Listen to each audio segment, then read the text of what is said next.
Well, let's take you there this morning, and I'm borrowing this from the Omi Eko, which is about to be launched today. There's a lot of excitement in Lagos for Lagosians and people who will be coming to Lagos to do business, work, leisure, and all of that because of a project that is about to be launched. It's been a long time coming, basically harnessing what has been there all this while. It was just there for the taking. So it's great to see that finally we're doing something big with the Omi, which is water in Lagos, and that is with Omi Eko. We're joined on the program this morning by a powerful delegation. We have joining us the head of the European Union Delegation to Nigeria and to ECOWAS, Ambassador Gautier Mignot. It's good to have you yet again. Always very good for me to come. Thank you so much for the invitation. It's good to have you. And for the very first time, we have the Director, Africa Department at the AFD, Sandra Kassab. Good morning and welcome. Good morning. Thank you very much.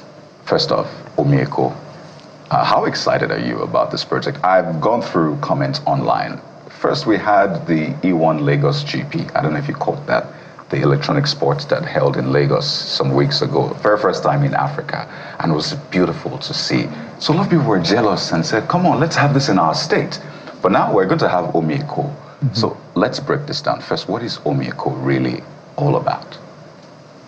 Well, Omi Eko is about building a network of a waterway transport system on the Lagos Lagoon with 15 ferry routes and 25 terminals and jetties, electric powered, so sustainable, and helping facilitate the movements for Lagosians.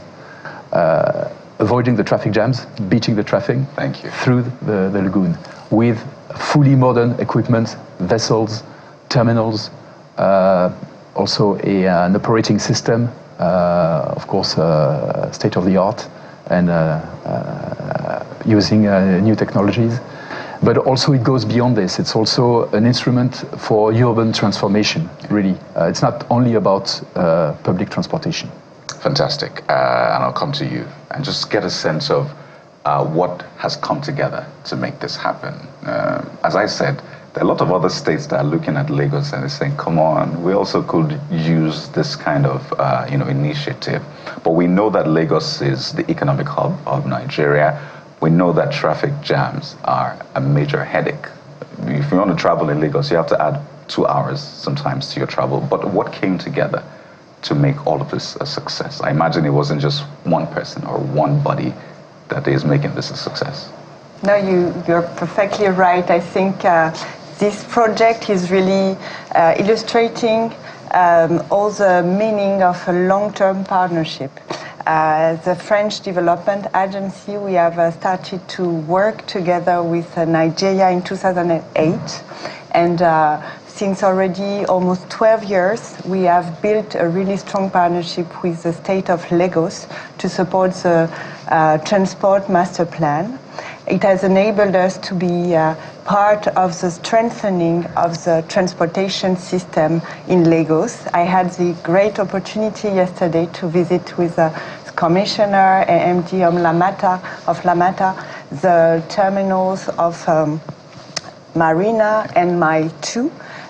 We had the opportunity to be part of the bus rapid transport BRT program and already to be part of this interconnectivity, intermodality and transformation of the transport system. So now, together with the European Union and other European partners at the European Investment Bank, we are really, really glad and proud to have this opportunity to continue with this waterway system shuttle, which will continue to build a strong, affordable, secure and clean transport system in Lagos.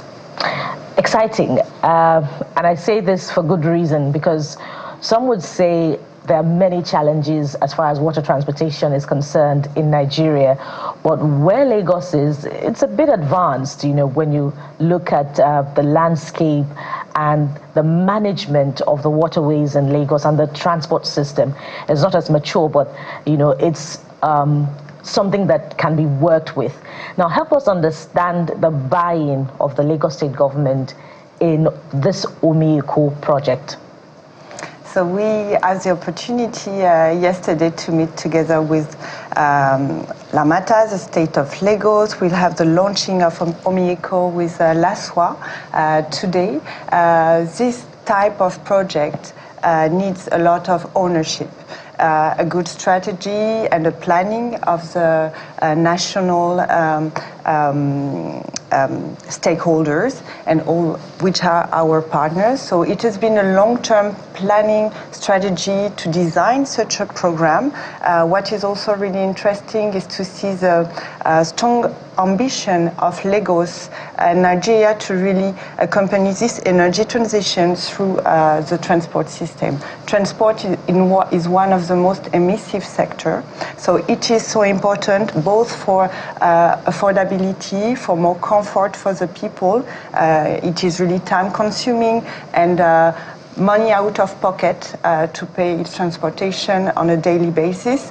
And this integrated massive public transport system to be developed, and through now this Omi Eko program is also part of the whole combination of also strong ownership. It's a vision about how design of the project, planning and running operation then of the facilities. Fantastic. So speak to us about the cost. We'll talk about how this transforms transportation, 25 million passengers per year, 15 ferry routes and all of that. But just how, I don't want to say expensive, but how much was put together by who to make this happen? Because I think when we begin to understand the quantum of resources that went into this, then we can also extrapolate and say this is what it will mean to the GDP, this will add value to businesses and all of that. So who pulled funds together for this? So the total of the project more or less is 750 billion nairas. And we are bringing as a Team Europe some 540 billion in loans, in subsidized loans from the Agence Française de Développement, the AFD, and the European Investment Bank, and some 110 billion nairas in grants from the European Union. So blending loans and grants, making this a very good offer and very good support for the Lagos state government, which is our main partner. Of course, it's authorized, the loans by the federal government, but we have a very strong leadership from the Lagos state government, in particular His Excellency the Governor is very much committed in this project, and I think he will say this today. Fantastic, of course. And there's been a lot of narrative about it already, lots of invitation put out there online. As I told you, there's a lot of excitement in the air. So how will this transform water travel in Lagos? I mentioned some of the numbers, some of the projections you're looking at. Just how bright does the future look with Omi Eko? Well, it looks like a future where this waterways transport network will meet all the needs of Lagosians of all categories. It will be much faster, much more comfortable to travel by sea, of course, for some of the movements in the metropole than with a car, you know. And also there will be specific features, for instance, for women, you know, to avoid sexual harassment, with the lightening of the terminals, or special seats for pregnant women, for instance. Also the employment, there will be a specific effort to employ women and have, let's say, gender equality in employment of staff to operate the system.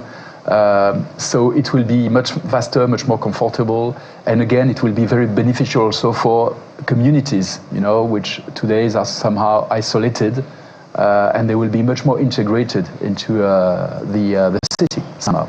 So this is really about what we want to try to do in the framework of our global gateway investment strategy, trying to support in a sizable manner sustainable projects, inclusive projects, respecting the leadership and sovereignty of the partner country, and trying in particular to control the level of indebtedness. This is why there is a huge proportion of grants in the project, and also loans with very reasonable rates, because all banks get resources at very low cost, so they can lend themselves also with very low interest rates.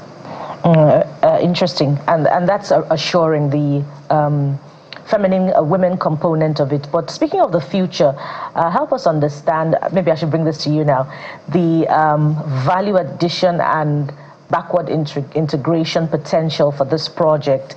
At takeoff, what does it look like? Or if it's not there at takeoff, sustainably in the future, what would it look like in terms of manufacture of the boats and maintenance of the boats? What does it look like? Oh, well, thank you. Maybe I will not focus that much on the infrastructure, because when we talk about projects, we often talk much about infrastructure, and I'm sure that would be this afternoon some plans and videos of how it will look like. I just brought my metro card, the train card that I took yesterday to go to Mile 2, and I asked to the commissioner whether it will work tomorrow also for the vessels. It will.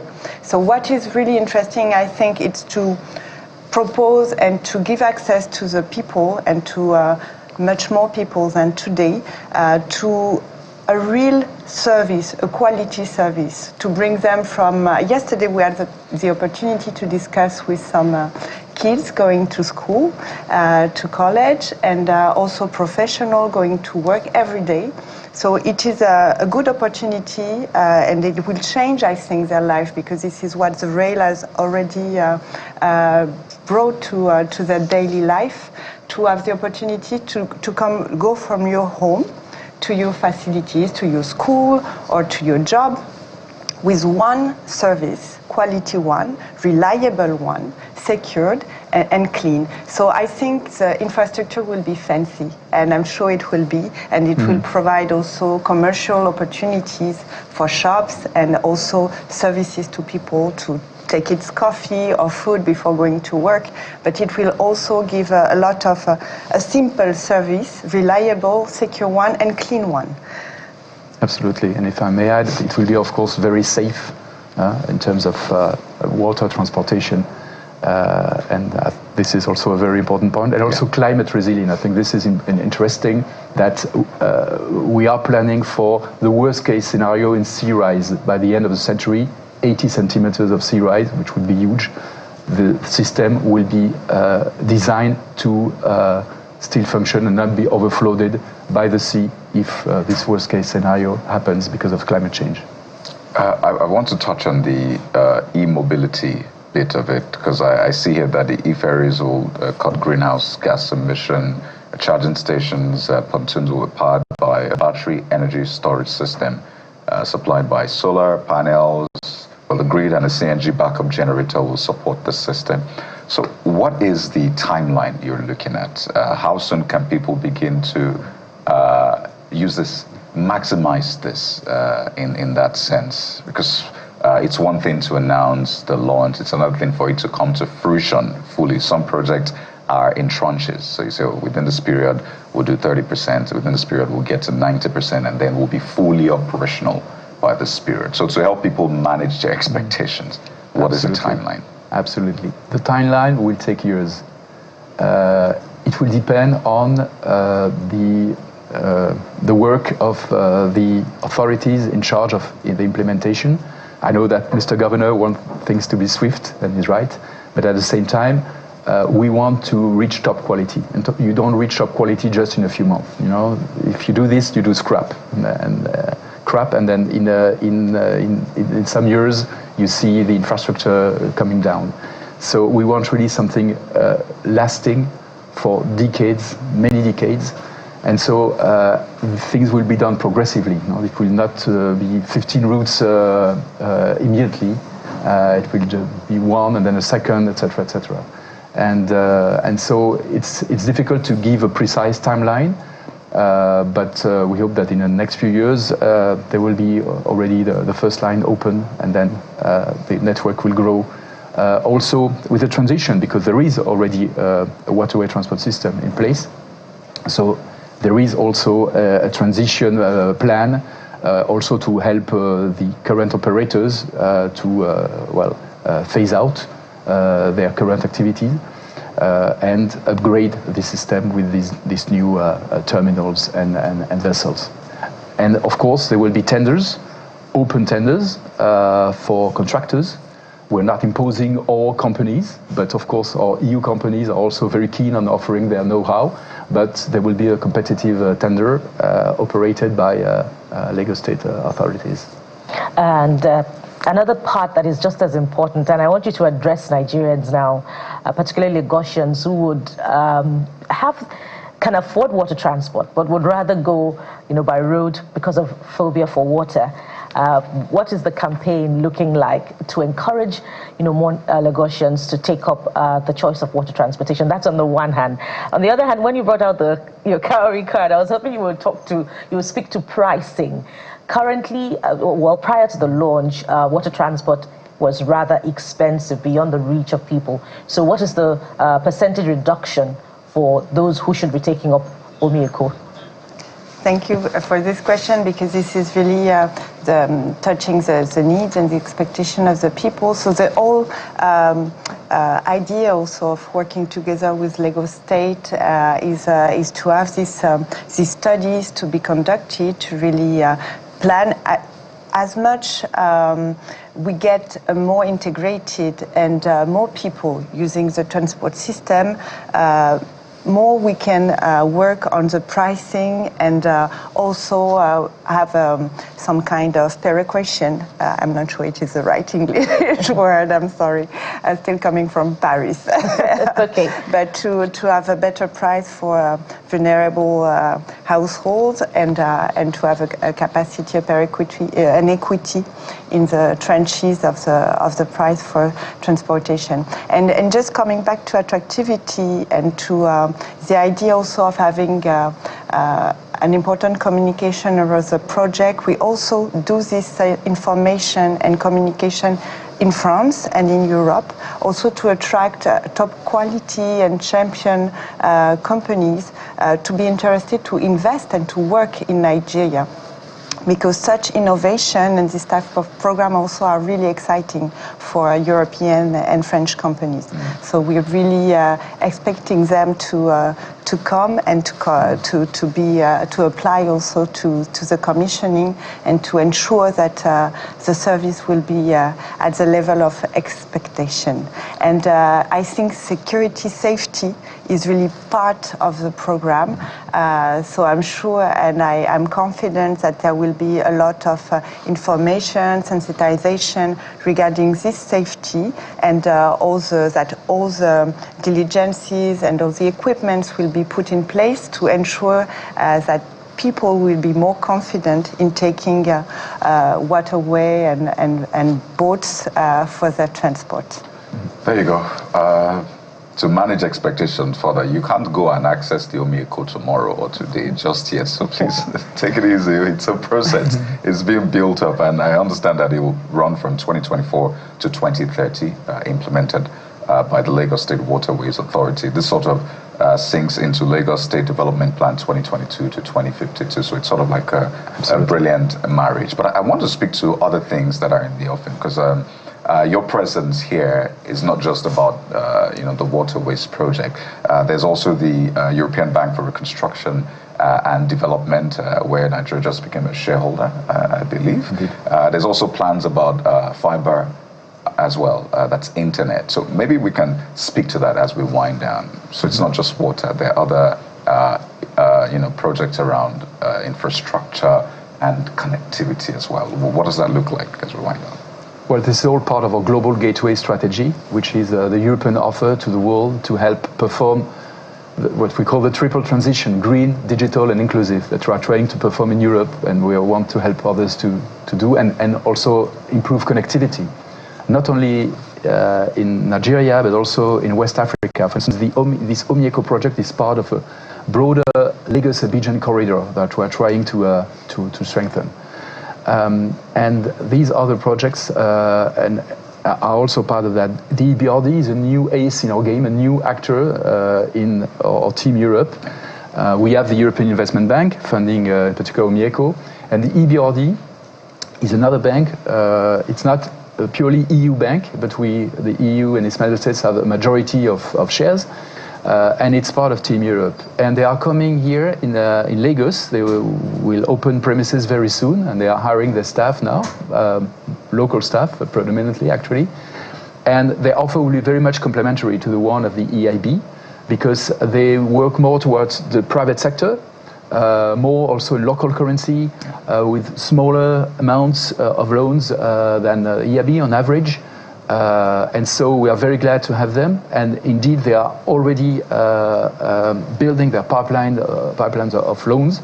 And one is on this very important project of optic fiber that you're mentioning, the bridge project, which is a federal government's project to roll out 90,000 kilometers of optic fiber in Nigeria and improve immensely connectivity all around the country and even beyond, and reinforce Nigeria's position and Lagos' position, particularly as a hub, digital hub for Africa. And EBRD will be part of. It's a massive project of $2 billion, and they will come with loans, and the EU will also come with the grants. A little bit like Omi Eko, we blend loans and grants. Exactly.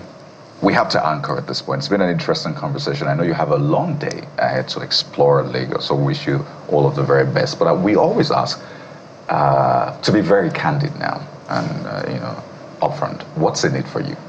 All of this, grants and loans. What's really in it for you as the European Union? Because I imagine this is obviously not charity. No, it's in our own interest also, because as I'll always stress, our interest is for Nigeria and West Africa to be stable, prosperous, democratic, because you are our neighbors. And if things go wrong here, it will go wrong in Europe. If things go well here, it will go well in Europe. So our destinies are intertwined. So it's not charity, it's also about business, because we want, through a global gateway strategy, to leverage private investment and private sector intervention. In this optic fiber project, for instance, the majority of investment should come from the private sector. So there are also European investors from the private sector looking at this. And then, of course, there are big business opportunities for EU companies in the Omi Eko Project or in the bridge project on optic fiber.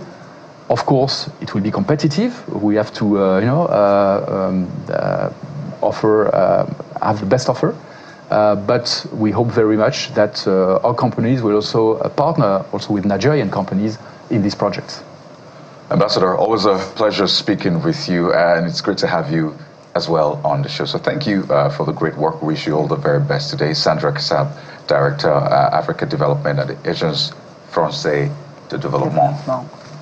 Parfait. Perfect. Thank you very much. And Ambassador Gautier Mignot, the head of the EU delegation, Nigeria and ECOWAS. Thank you for your time. Thanks to you both. Wish you the very best. Thanks a lot. Thank you so much. So there you have it. The interesting days, months, and years ahead. And for the average business person, I'm sure you're thinking about how to plug into all of these opportunities. We'll take a moment now, and when we return, we'll talk about Nigeria's beautiful movie industry. There's a particular body of work coming up that you don't want to miss. So stay with us. We'll be right back.